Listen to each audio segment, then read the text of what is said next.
What's going on, everybody? It's Matthew Jacobs here with Ohio Weather Specialist. Hopefully, you guys had a good day today. Today, we are joined by, of course, our CEO and owner, Jeremy Fabian. And with us today, special guest, Albert Dennis, who will be talking to us about Skywarn Amateur Radio. Hi, everybody. Once again, this is Jeremy Fabian, CEO and owner of Ohio Weather Specialist. And yes, we have Albert Dennis with us today. How are you doing, Al? Buddy, I am fat and sassy. That's great to hear. Great to hear. Would you tell us a little bit about yourself? Well, as you guys know, we all used to work together at another team, so we got to meet each other that way. But about me personally, I am a retired firefighter, fire and EMS. Did that for almost 30 years, did 27 years, got injured, had to take a medical retirement. I've been in the Skywarn program for, we'll just put it as over 20 years. I don't know when we officially got it. I got into it, but when I got into it, they was still issuing the paperback cards, and they wrote your identification number on. And since then, I got involved in amateur radio with the retirement, and moved into the Skywarn program to do that and further my knowledge on the weather. Nice. That's great. So what do you do well, we know what you did for a living, a fireman. What do you do now? I am retired. So now for a living, I sit on the couch and watch weather. And deal with two ornery grandchildren, right? Yes, 2 ornery grandchildren. 5 technically. Oh yeah, but two that's in the house with me. Yeah, they keep me on my toes. So just curious. So what? Just like curiosity. Look, go ahead, Matt. What got you interested in the Skywarn program and then the Skywarn Amateur Radio program? Growing up, I've always loved the weather. Younger age, I was terrified of weather. Got to know a little bit more about it in the teenage years, fell in love with it, wanted to learn more and more about it. And I wanted to get into amateur radio for the sole purpose of being involved with the Skywarn program. Being in the fire department, you're constantly going to classes, you're constantly working long hours, and you got to balance that with family time. And I really didn't have the time to put in to pursue an amateur radio. And then once I had to take the medical retirement, I had a little bit more time on my hands, and I went ahead and jumped in both feet and got it's referred to as a ticket, but I got my ham license.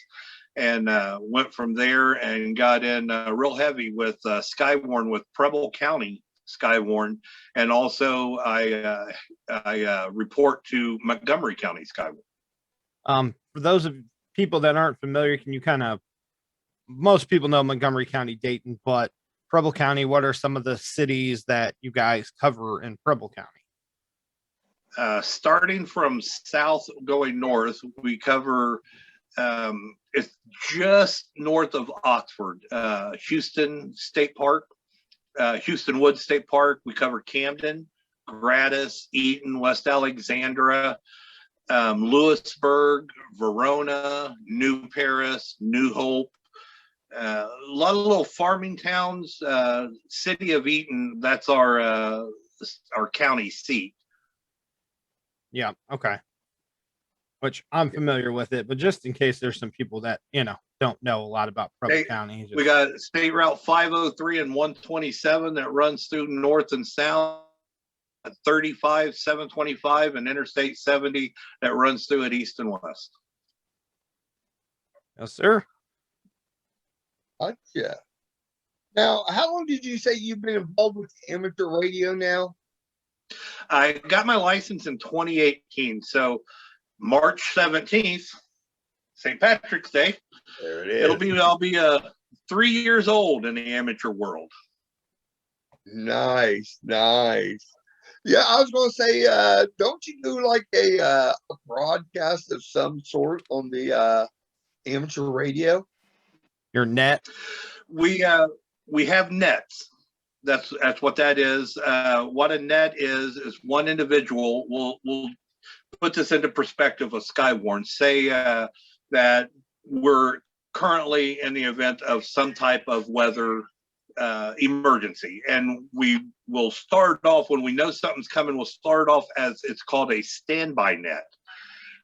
What we do then is we get people coming in asking questions. Other amateur radios that Skywarn trained comes in, and we start getting names, writing it down, having an idea who's where, and then once is declared for our county, we then bring up the full net, and then we follow net procedures as that from that time until it's removed.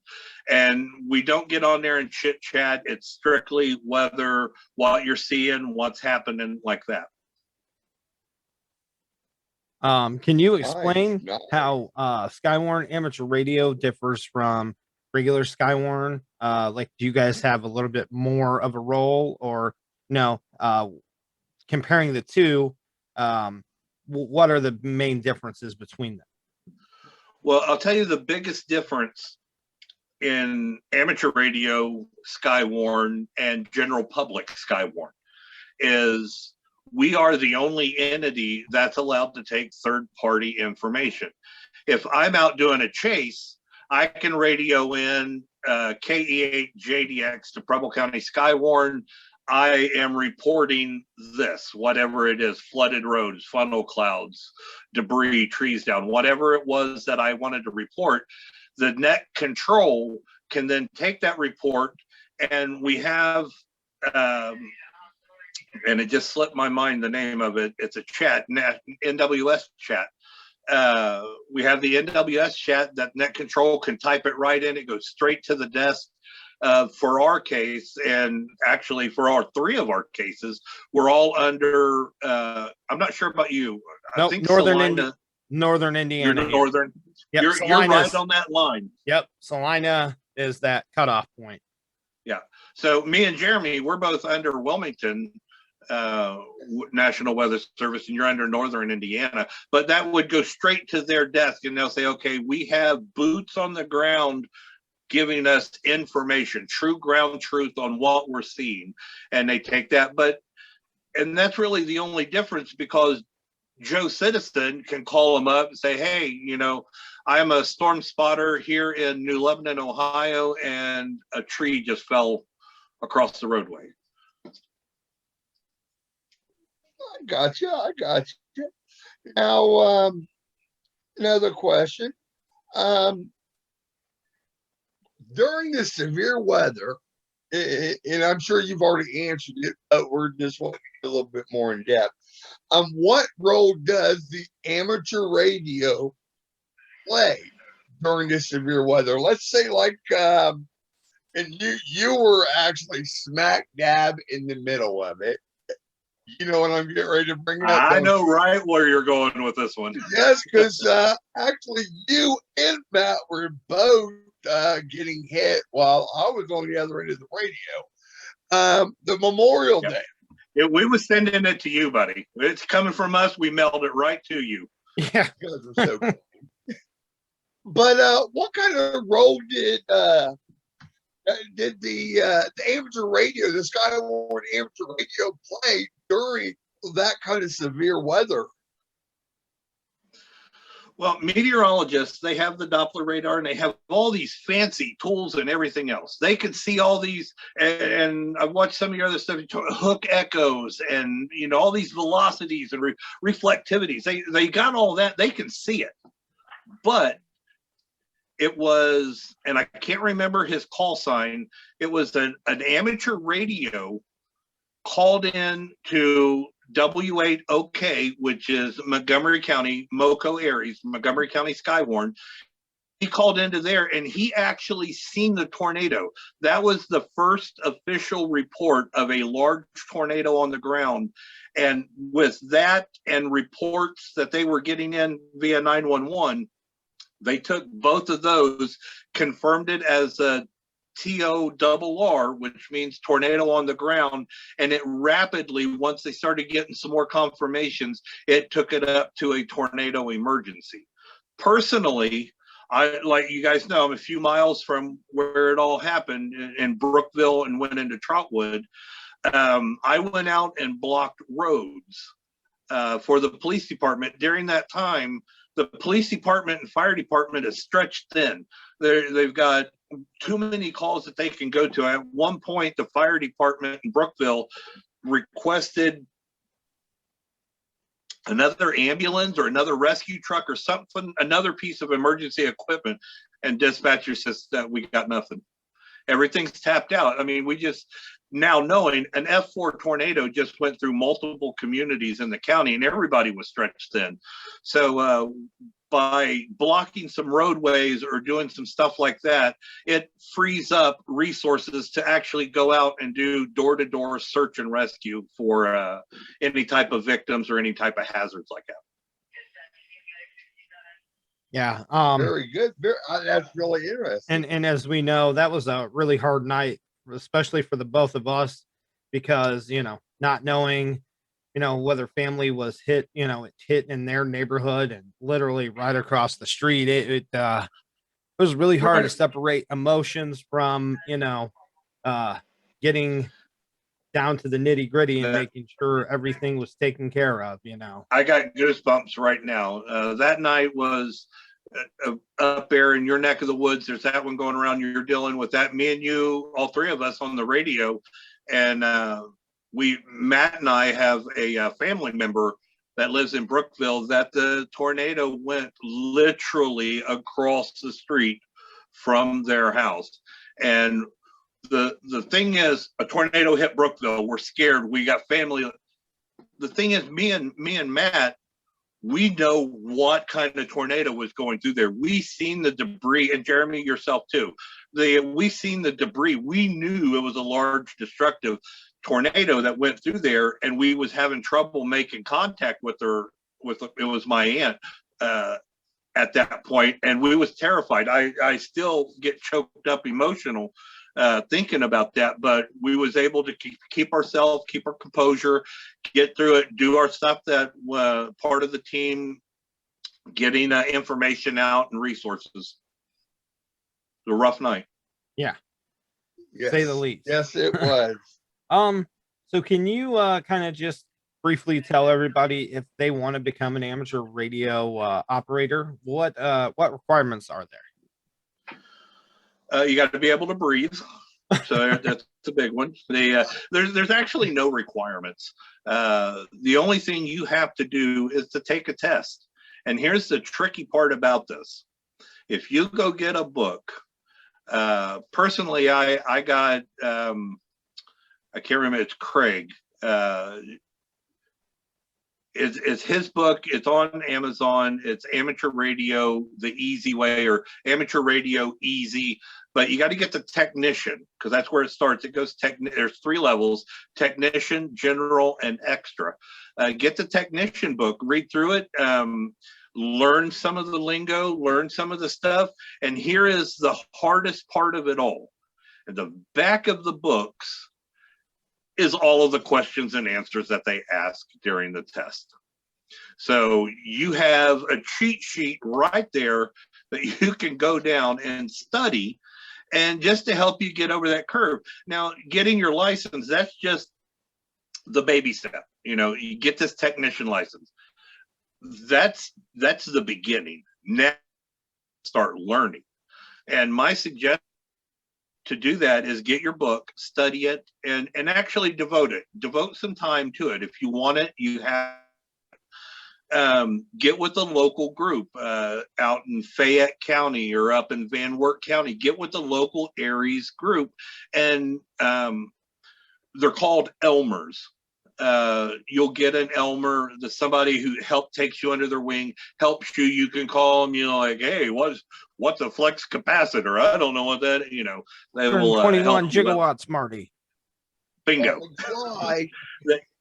They will, they'll help you get through and kind of answer some of the, kind of clear up the mud, so to say. Get you a good Elmer, get involved with the local amateur radio. It don't have to be Skywarn or Aries, which is Amateur Radio Emergency Services. The Skywarn falls under the Aries. You don't have to be involved with that. They're a really good group of guys, and if you want to get involved with Skywarn, definitely shoot for some Aries Skywarn groups. And I know personally, I've helped some get in and on and get their license and get up on the radio. Now, just out of curiosity, what kind of equipment do you use? What do you have to have as an amateur radio operator for Skywarn? You have to have, for Skywarn, if you're going to be out and reporting, you're going to have at least a radio. Now, something as simple as these are HTs or handheld portable radios that's easily programmed in. I'm going to move the radio around a little bit. Radio. So you can see my whole weather station here.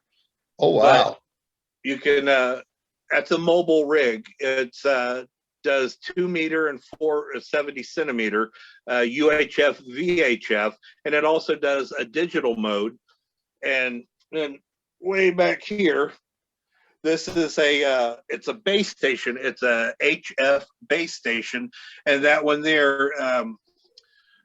So not this past winter, the winter before, we had a big snow event move through the area, and they brought up an ECOM net, the emergency communications through in Columbus. This radio is good for talking from repeater to repeater or antenna to antenna. You're looking at, on a good day, 8 miles on a handheld radio.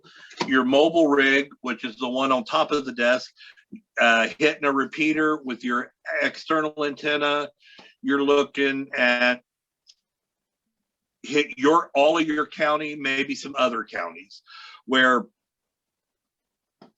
the HF station, I've talked as far away as Argentina, Italy, France. That's worldwide. And there's some with big antennas that they actually key up the radio, KE8JDX, let go of it. Their signal travels all the way around. It's called long path, travels all the way around the world.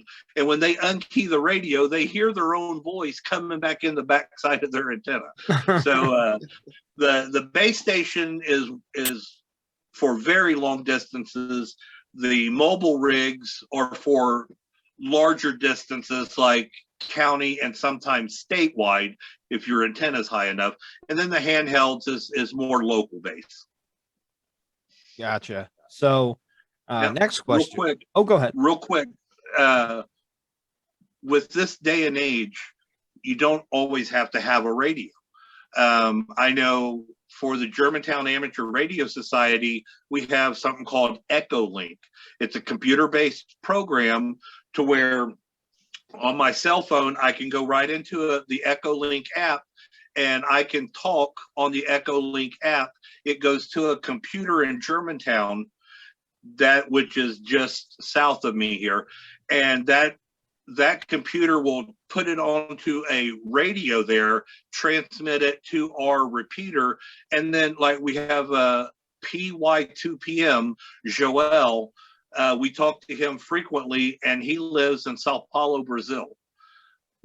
I talked to him on my radio, and Matt's heard it.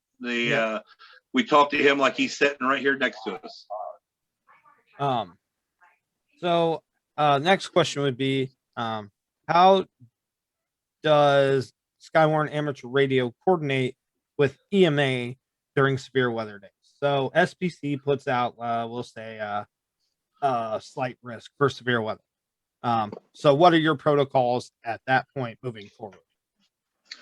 Okay. We in Preble County, we're very fortunate and blessed. Our EMA director, Dave Anderson, amateur radio guy in our club with us. It's KD8 TAF, Kilo Delta 8 Tango Alpha Foxtrot. I had to stop and think of his call sign.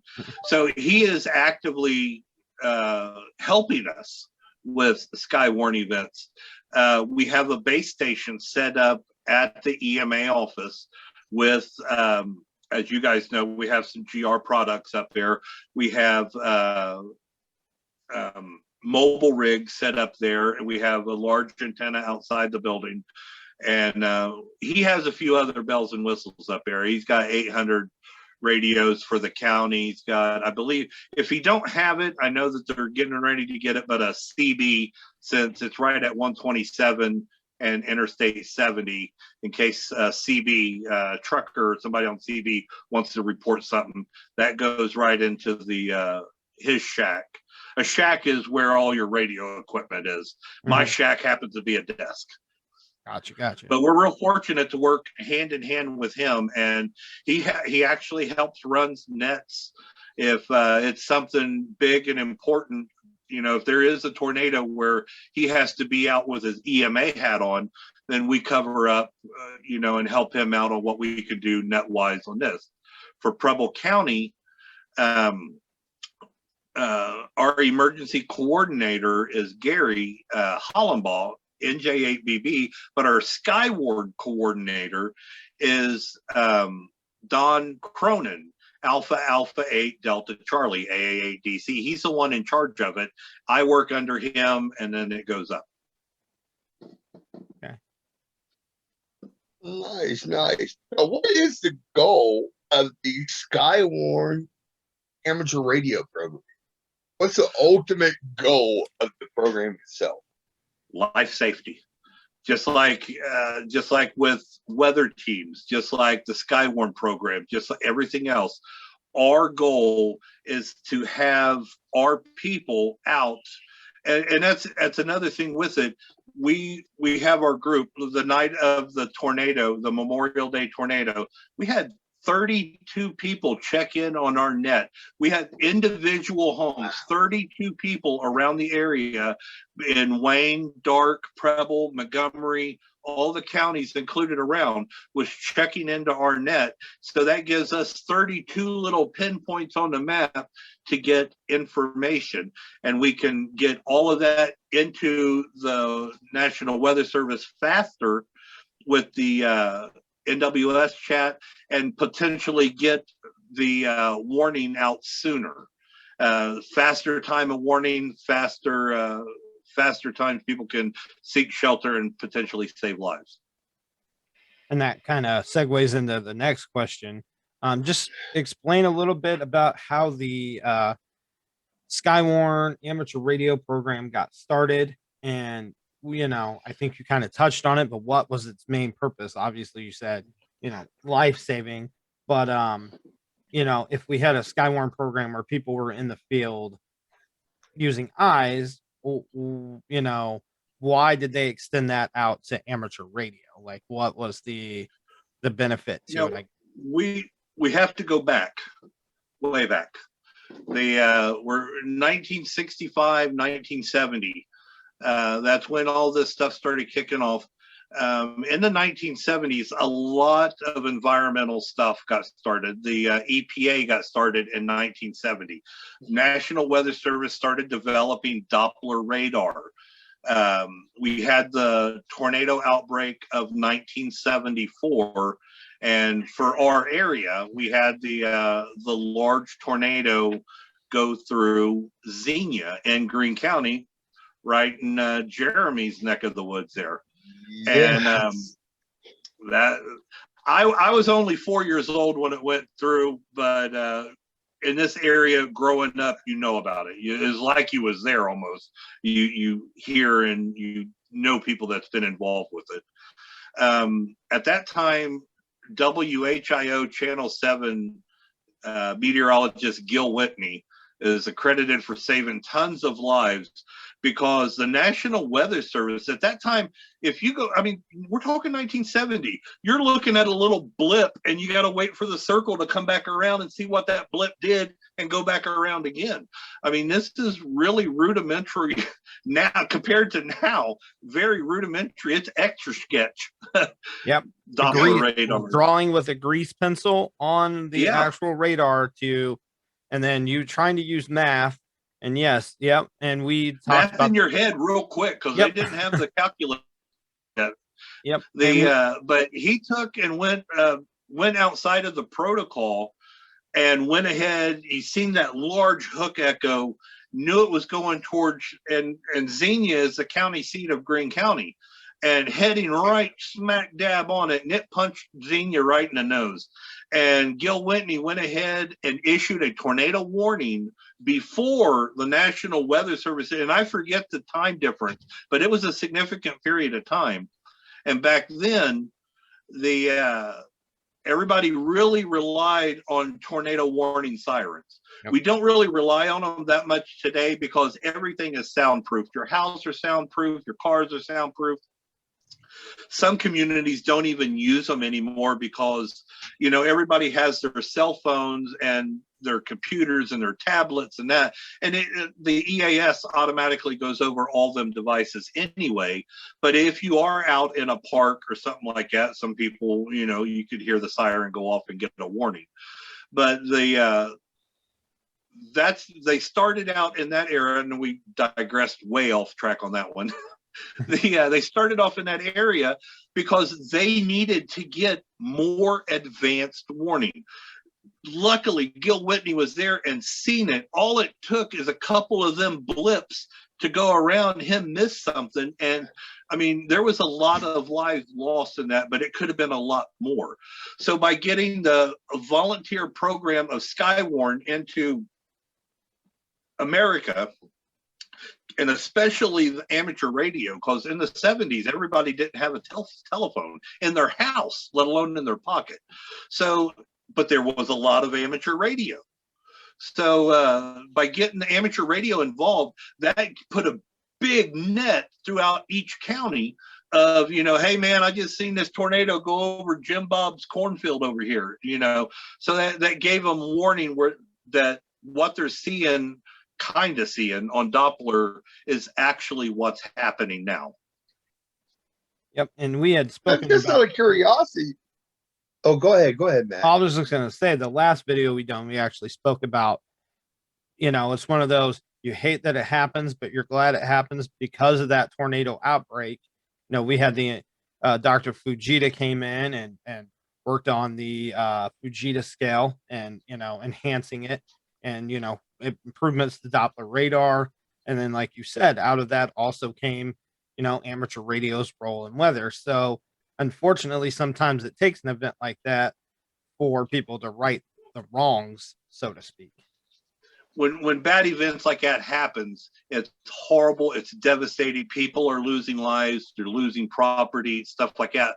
But the research and the education that comes on the backside of that is saving lives down the road. So what they learned from the Xenia tornado, from every tornado, not just Xenia, Joplin, all of them, every tornado that hits that's devastating, Memorial Day tornadoes here in Dayton, they learn more, and that information helps to better forecast and predict tornadoes in the future. So although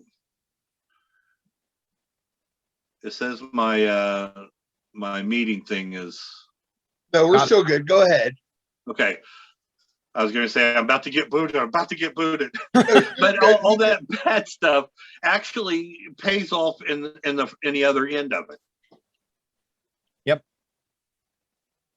Just out of curiosity, real quick, do you know about how many Skywarn amateur radio operators we have here in Ohio right now? You know, and last night they with the pandemic going on last year and this year, a lot of the Skywarn programs has went virtually. And last night was the one I went through for Wilmington. And I did ask that question. I didn't get a response back of it for just the state of Ohio, but I know nationwide that somewhere between 350,000 and 400,000 trained weather spotters. Wow. That's good. And in Ohio would have a higher number than, say, Montana or, Nevada, some of the things, the East Coast, and especially from the Midwest. And if I'm not mistaken, and you can correct me if I'm wrong, but I believe I read that Tornado Alley has actually shifted, and Ohio is now Indiana, and that is all part of the Tornado Alley now. I think Matt and I were just discussing that yesterday about the shift in Tornado Alley or Dixie Alley. Yeah, they're kind of saying like Mississippi, Alabama, Louisiana is now taking over, where before it was, Texas, Oklahoma, Kansas, that area.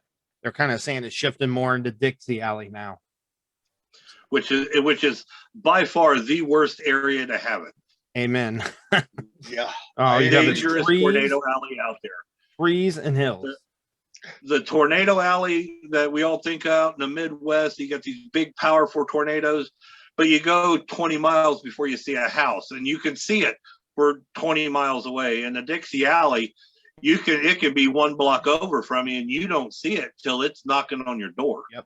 Right. Well, yeah, I mean, just like here recently, Tennessee actually got hit in Nashville, and for a big city to actually get hit by a tornado is uncommon, really. The two things with that is a lot of it used to be the old wise tell you ain't got to worry, big tornadoes don't hit big cities. Sure. Well, we can throw a check mark on that one. Yeah. And I don't know if you guys, and I know you do, if you follow the tornadoes, you'll see a lot of the big destructive tornadoes are starting to happen more at night.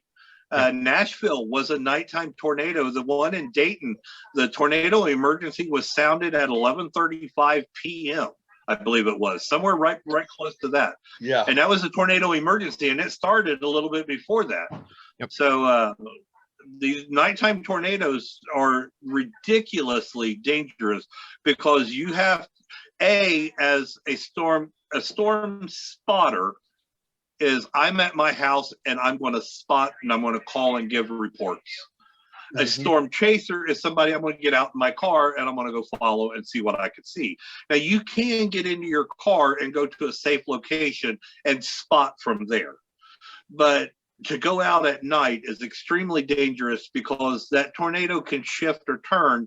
And the only thing you're relying on is hopefully a lightning flashes in the correct spot to illuminate the tornado, the structure of the tornado that you could see it. Yep. And right, which most storm chasers out there go by the theory like we do. You can't see it, you can't chase it. 100% correct. And I'm glad you brought that up, because one thing we haven't talked about in any of our videos, for those of you that are familiar with storm chasers, you had your reckless people like Reed Timmer, but it's just funny that people, always thought that was what storm chasers do. But if you think about a person like Tim Samaras, who there's nothing safe about the job that they do, but he was as safe as could possibly be.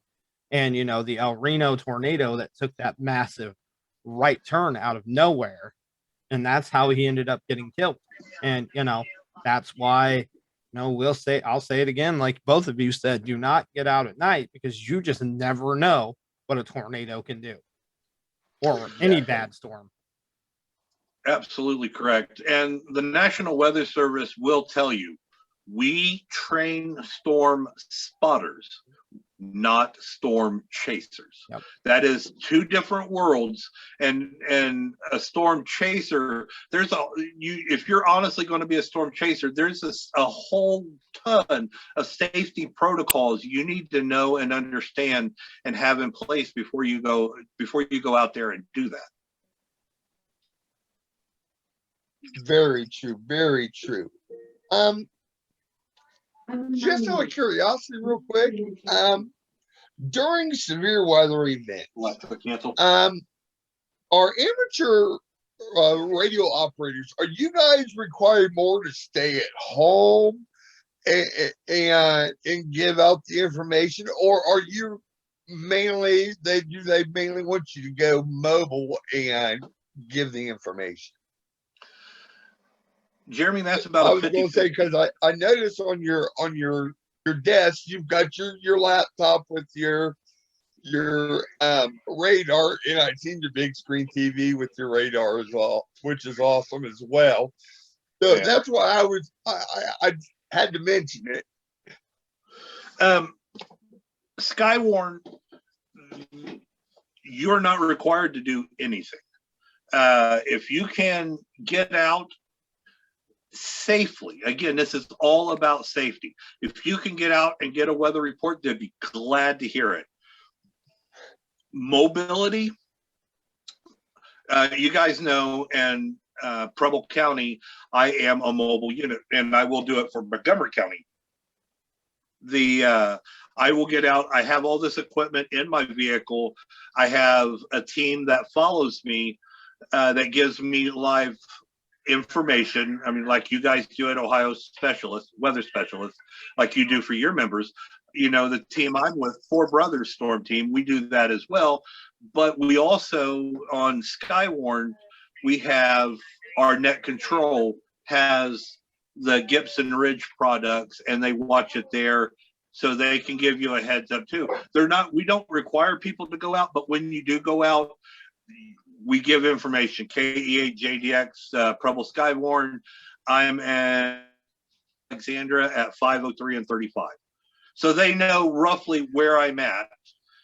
You know, I don't want to tell them, you know, hey, I'm over here at the corner of Jack's Lane and A Street. You know, they might not know little streets. So even if I'm not directly at that intersection, I'll give them something relatively that they know relatively easy. They can pinpoint where I'm at, and it's like, you know, hey, it's heading towards you. Let's get out, shoot south, get out of the area. So we don't require nobody to go mobile. If they do, we do a lot of checkups on them. You know, where are you at? What do you see? What's going on? And then we go on and we wait for their reports to come in. So it's in that regard, it's an awful lot like just regular Skywarn spotters, and you call in. You do it over amateur radio. We call in with our phones, and you know, they want as much specific information as possible, direction of the storm, where you're located, you know, what cities that the storm might be heading toward, you know, so just the same basic thing as just what we do with regular Skywarn. And with that, you know, I call in, you know, we have hail at the corner of 503 and 35 and West Alexandra. Well, which for us, we know we need to give a size. So we're going to use a coin. We got penny or dime size hail.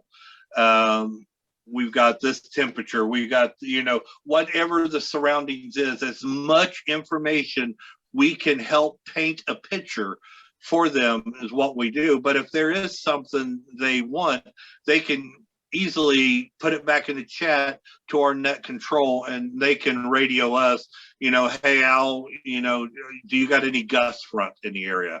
Do you have heavy downpour? You know, whatever the question is. Of course, they don't really care about the heavy downpours. They can see that. Right. Can you explain a little bit about the ARES program and how it applies to safety during severe weather days, which you already explained what it was. So if you want to go into a little bit more detail about how they operate during severe weather days. ARES, again, is Amateur Radio Emergency Services. We do emergency communications.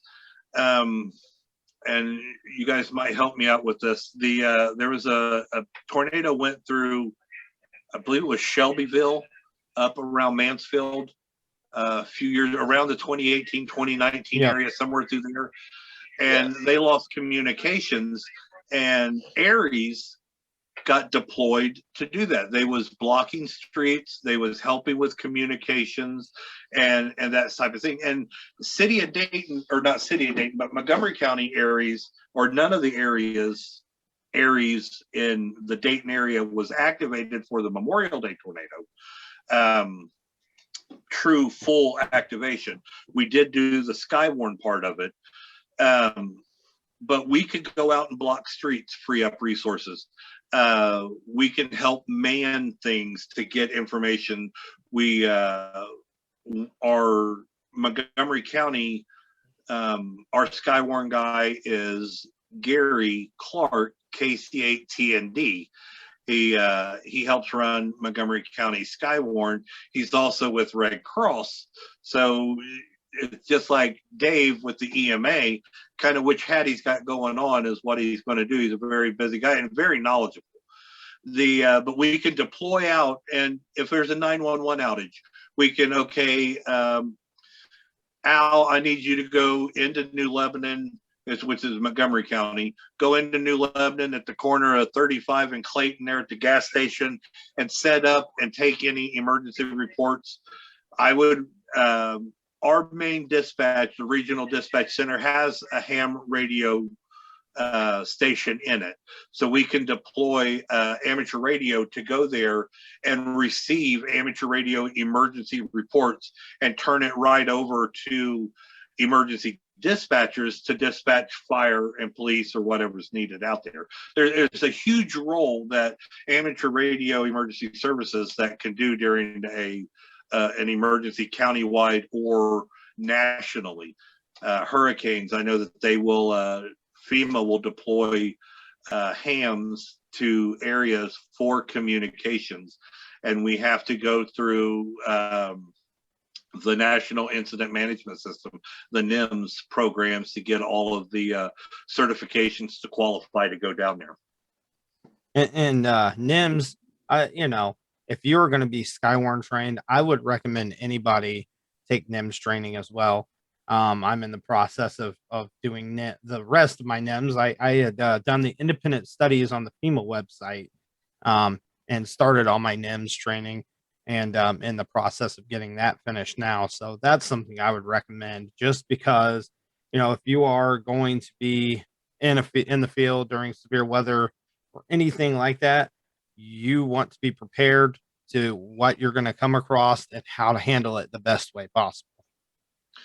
Exactly. And in Aries, now this is Skywarn and Aries. So in Aries, there's 3 levels of Aries. You can just be, I'm a ham.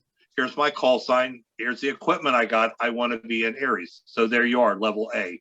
Then you can get your NIMS 100, 200, 700, and 800. Then you're bumped to the second tier. And then you can get the 300 and 400, which is an 80-hour in-person class. And then it takes you up to the top level into your 3rd tier.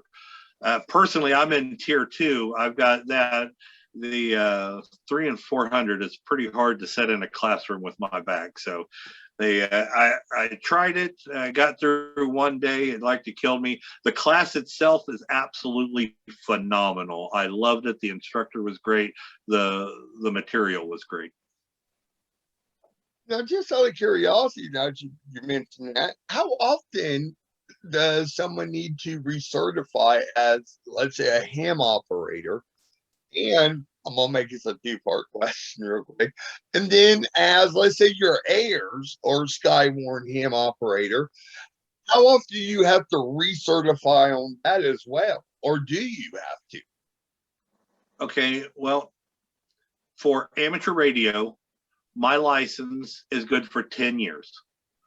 In 10 years, I will go back to FCC and redo it, and they'll say, okay, here's another 10 years. It's not a big to do.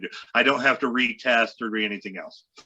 Skywarn recommends every 1 to 2 years to redo your storm spotter training. What I was planning on doing is to do mine every 2 years, but here in the Wilmington coverage area, they do a advanced storm spotting training. It was supposed to be in Dayton last year, but due to the COVID, it didn't. But it was like last year was Dayton, this year would have been Columbus, next year Cincinnati, the year after that back in Dayton. So I could take and every other year do a storm spotter training, do a advanced training. So, but I like it too much. I do my storm spotting every year. There's a lot of webinars from not only Met Ed that you can take classes to learn stuff, but there's a lot of webinars and virtual learning that a lot of the National Weather Service stations are doing. Well, I think you and I recently actually attended a webinar with Dr. Reed Timmer. Yes, absolutely. It was a great, and a lot of the stuff, it really covered stuff we know, but all it takes is that one little piece of information, like, and I forget what it was. There was something in there. It was kind of one of them aha moments. I never thought of that. Right. Yeah. And the cool thing is they're starting, I don't know about in the state of Ohio, but I know last year I attended an advanced class online through NWS Nashville. Yeah, you were there too. Yeah. I did an elite through Paducah. Okay. And matter of fact, they have Paducah, National Weather Service in Paducah has a webinar coming up on March 18th. It's a severe storm workshop. Okay. Now you know. The more you know. Dun, dun, dun, dun. The more you know. Knowledge is power. Yes, it is. Yes, it is. Going through these questions, it looks like you answered a bunch of these. So I'm going to skip to number 20, which is, does your county's amateur radio program or Skywarn program differ from anyone else's county? Or are there certain guidelines that all counties must operate under? Okay, Skywarn program's pretty uniform throughout all of the country. I mean, Skywarn is Skywarn. We all operate under NWS, and the big thing that differs. Okay, now I talk a lot about Preble County. I actually live in Montgomery County. I live right outside of the city of Dayton in a little town called New Lebanon. Going out 35, last little town you get before you go into Preble County. I do a lot of my storm stuff in Preble County because that's where our storms come from. The storms either coming out of the southwest, west, or northwest. That's Preble County coming into Montgomery County. Montgomery County being as big as it is, the metropolis of the area, all of the local Skywarns, Greene County, Fayette County, Preble County, Greene, Dark, all of them, they report to Montgomery County.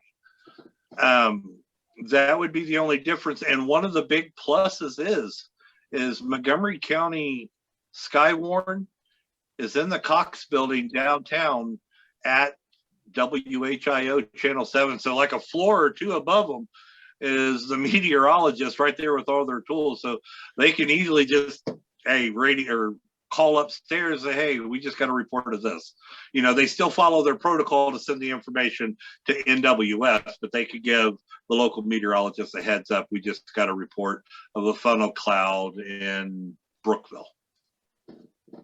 It was a little bit more worse than a little funnel cloud in Brookville, though. A little. I've got a question for you there, Al. Oh, no. Yeah, huge bump. A question for you, Al. Has COVID-19 affected the amateur radio operations at all? And if so, have you noticed an impact? Or how have you noticed an impact, I should say? Tremendously, it did. In March of 2019, when 2020, when this all kicked off, we have swap meets. We have the Ham Fest, Hamvention, largest one in the world. That got canceled, and that was like God, how? How in the world do you cancel that? That's worldwide. People come from all corners of the planet to go to Dayton's Ham Venture. That canceled. All these little ham fests that we have canceled. All of our meetings got canceled. We had to scramble and back up to figure out how do we start moving forward. With that, we're communication specialists. Communicating is our job. So we picked up our microphone and we went to work and we started doing all of our stuff over the radio. We started having our meetings over the radio. Then we started getting stuff set into place, doing it just like this on Zoom, starting to get that in place. But the training aspect of it was starting to be a little bit more tedious on how are we going to get information out. So that's when YouTube and some of the other players came into it. National Weather Service, they had to back up, say, okay, we got to get these people trained. Now we got to let's redo this and let's start doing it out on Zoom meetings to start getting the general public trained. With amateur radio, one of the things we did, and at the time I was the president of the Germantown Amateur Radio Society, I started doing a nightly net, the GAR safety net. I'd get on there every day at a specific time and just put the word out. Anybody wishing to check in, use a buddy of mine, W8WGR Gary, checking in, all is well, no problem. Great, check him off the list, next one. So that way we can easily check on people, or somebody's like, the amateur radio world is usually an older generation. So them are the more vulnerable during the beginning of this. So if they need something, like I can't get to the grocery store, we're too scared to leave the house, we can get somebody to go help them out and do that. So it changed a lot of the ways we did stuff as amateur radio. A lot of our stuff is independent and set in front of our radios, but our contests that we do as a club together, some of our trainings we do as a club together, a lot of that changed. We had to back up and punt, and of course we easily handled it over the radios, over our amateur radio repeaters and stuff. But we started getting a little bit more technology with the video calling and YouTube videos and stuff like that to get it out to where you could see what we're working on.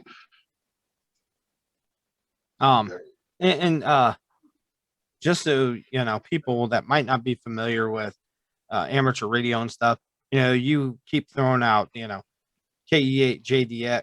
Can you kind of just explain what you're talking about there? I mean, I know what you're saying, but just for people that might not be familiar with it.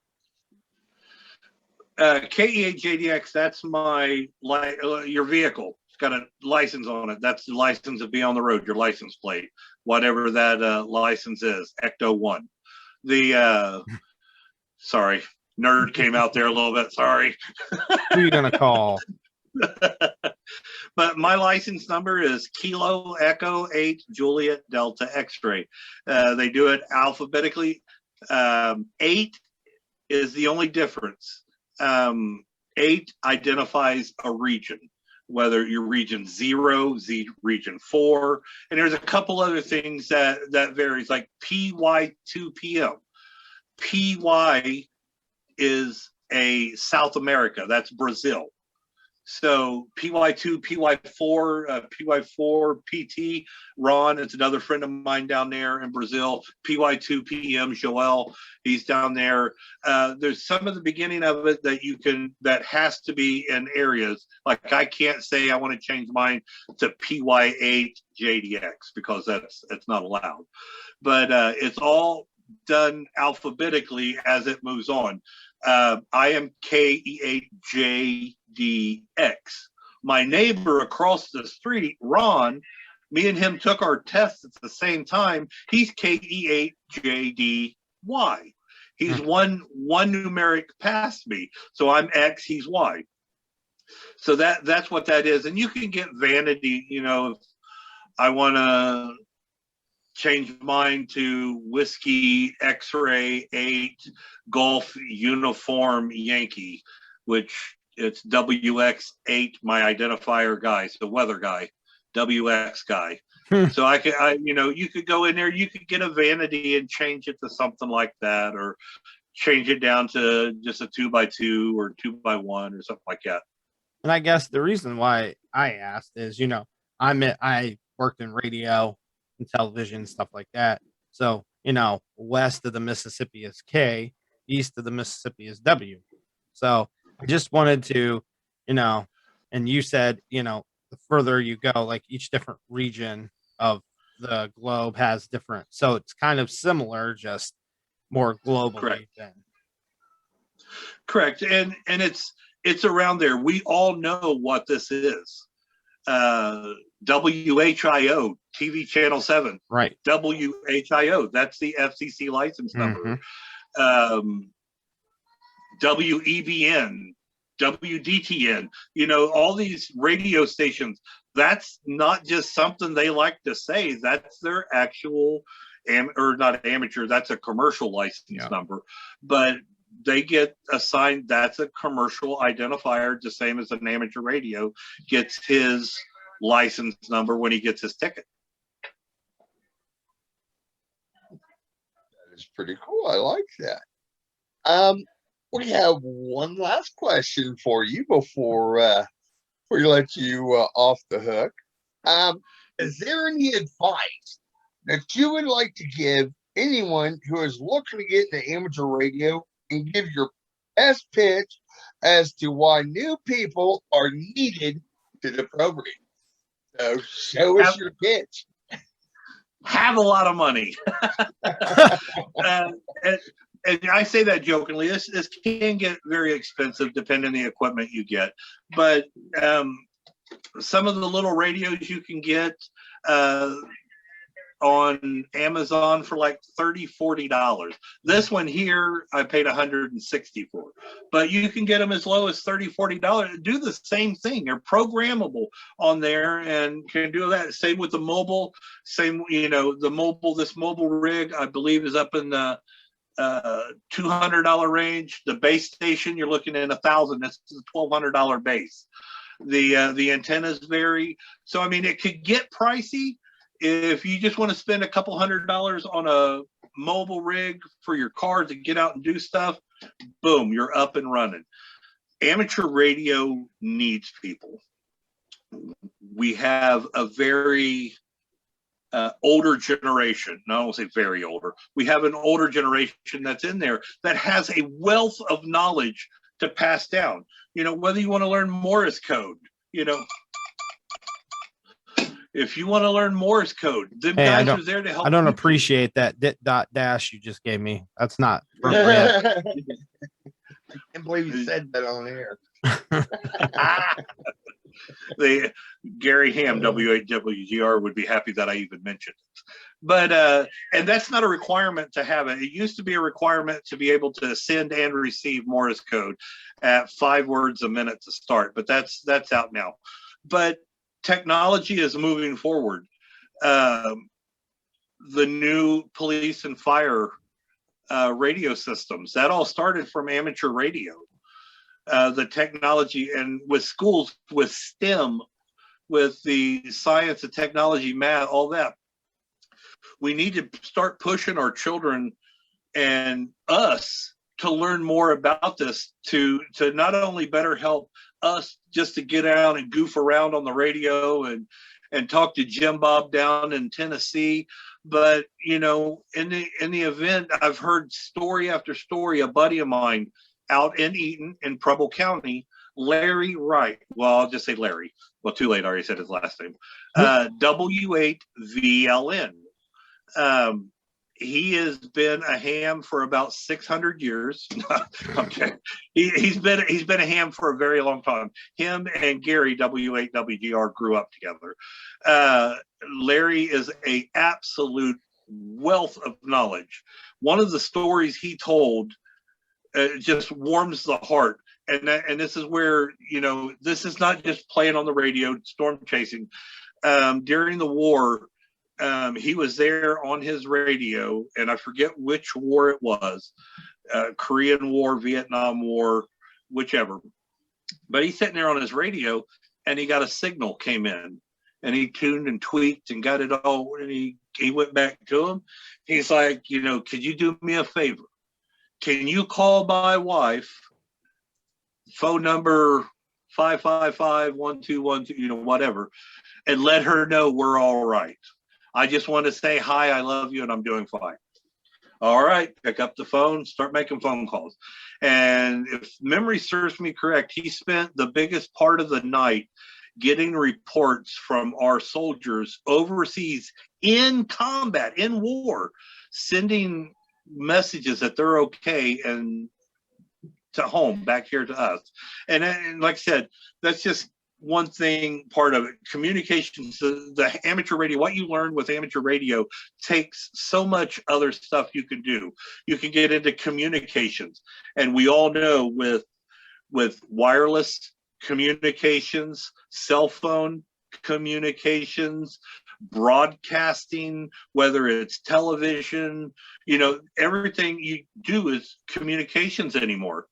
There's a lot of that technology right here in the amateur world, and and I referred to it earlier, the Elmers, the guys that take you under their wings, your trainers, your Elmers, they're Elmers right there with this knowledge to help get you, and you take it and you go, man, I learned a lot about capacitors and resistors. I wonder if I can do this, and take it and move it a step further, and you start coming up with more stuff on how to build antennas, how to do better electrical systems. We deal a lot with electrical stuff, whether it's high voltage with some of the amplifiers or low voltage with some of the compact digitals we have in the radios. So amateur radio is an absolute fun hobby to do. It is great for your brain. It's great for your community.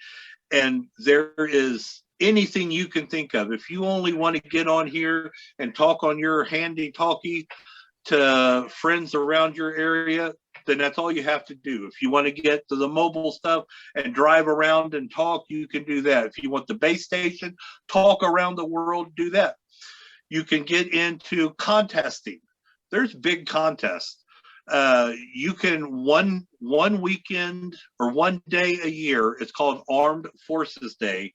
I spoke with USS Iowa.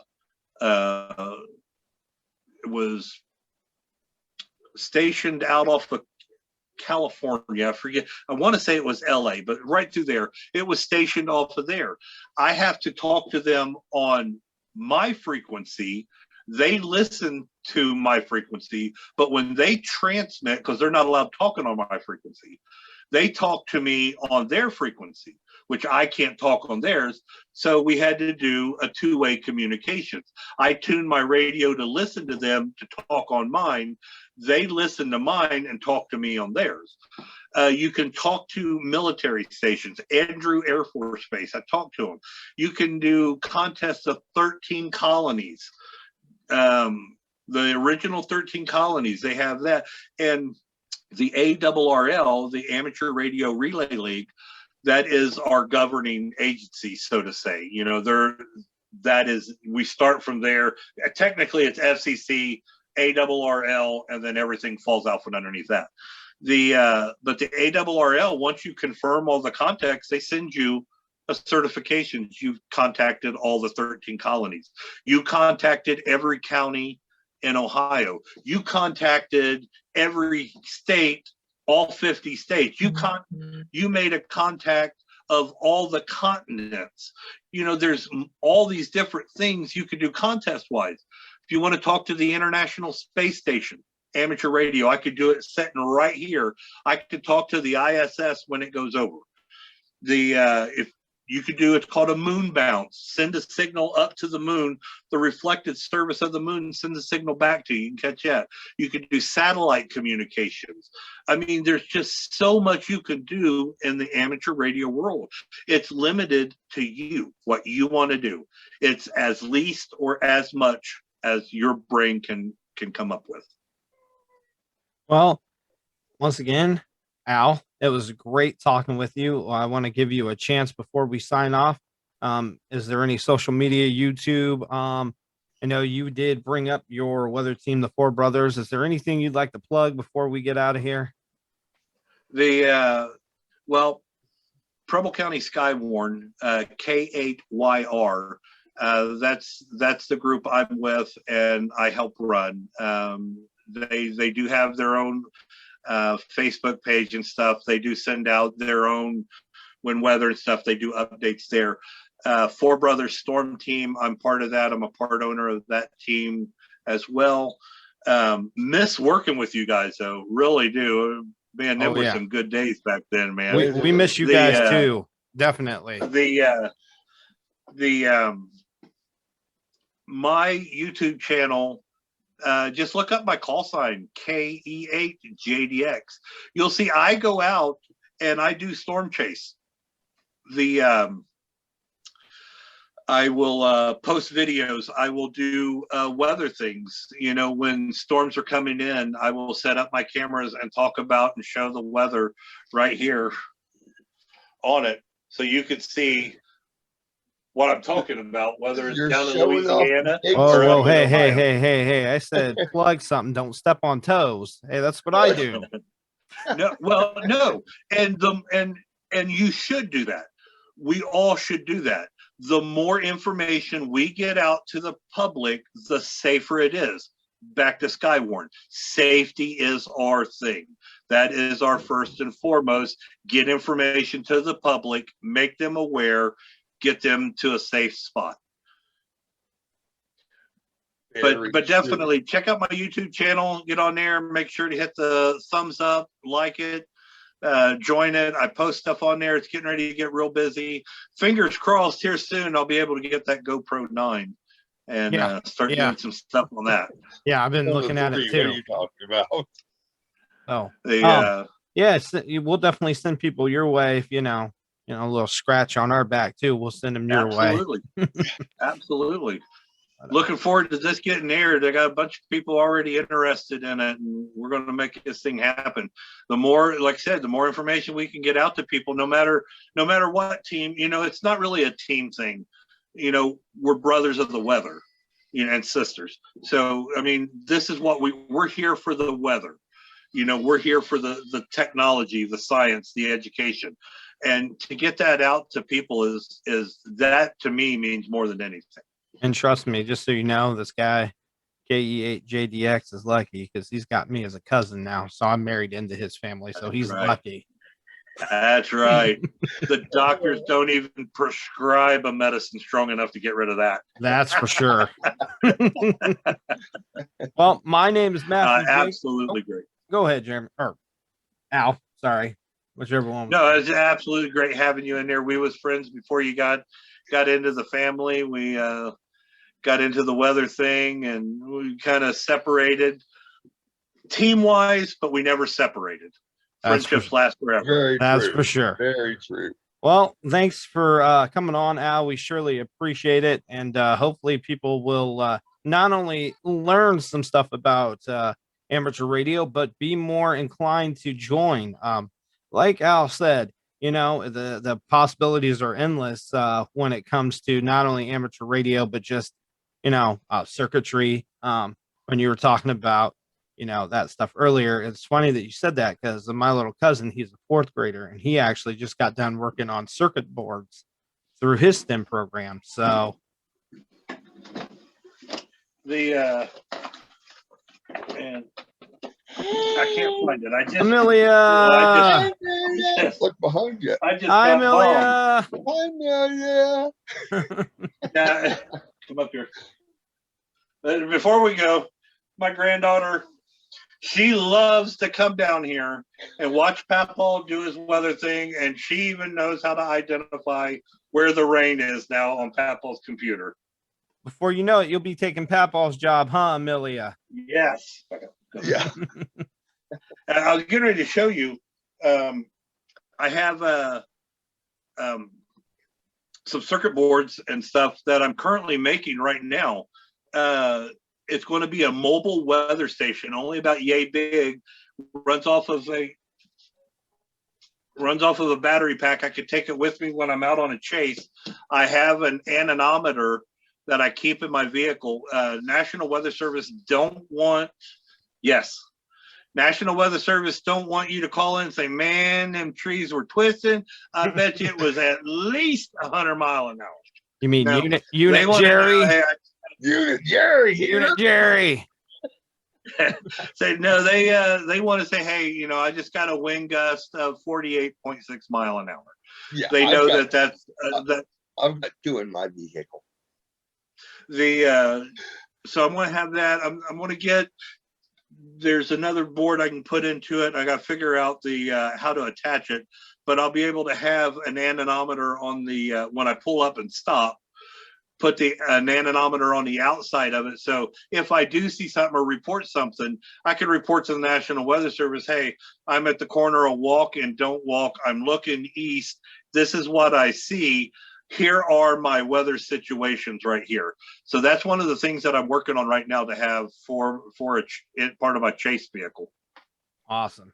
Well, like I said, great catching up. That's all of us want one of those. Yeah. And make sure you tell all the guys at the Four Brothers we said, hey, and we miss them. And maybe we can do a collab someday. Maybe we can all get together and do something. I most certainly was. I'm getting photo bombed by her in the background. Yeah.